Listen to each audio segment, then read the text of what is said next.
Paramala local CPM-ന്റെ local കമ്മിറ്റിയുടെ പേരിൽ ഇവിടുന്ന് രാത്രി അരി കടത്തിക്കൊണ്ടിരിക്കുക. 2 ബൈക്കിൽ 2 ചാക്ക് അരി ഇപ്പൊ പോയി.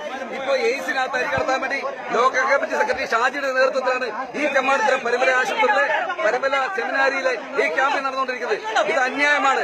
കഴിഞ്ഞ 5 ദിവസമായി ഈ രാത്രി കാലങ്ങളിൽ 9 മണിക്ക് ലൈറ്റ് ഓഫ് ചെയ്യുകയും ഈ ഇരുട്ടിന്റെ മറവിൽ ഇവിടുന്ന് ഭക്ഷ്യധാന്യങ്ങൾ ഈ പാവപ്പെട്ട ആളുകൾക്ക് കൊടുക്കുന്ന ഭക്ഷ്യധാന്യങ്ങൾ ഇവിടുന്ന് കടത്തിക്കൊണ്ടിരിക്കുകയാണ്. കഴിഞ്ഞ 4 ദിവസമായി ഈ തെമ്മാടിത്തരം ഇവിടെ CPM-ന്റെ ലോക്കൽ കമ്മിറ്റി സെക്രട്ടറി ഷാജിയുടെ നേതൃത്വത്തിലാണ് ഈ തെമ്മാടിത്തരം നടക്കുന്നത്.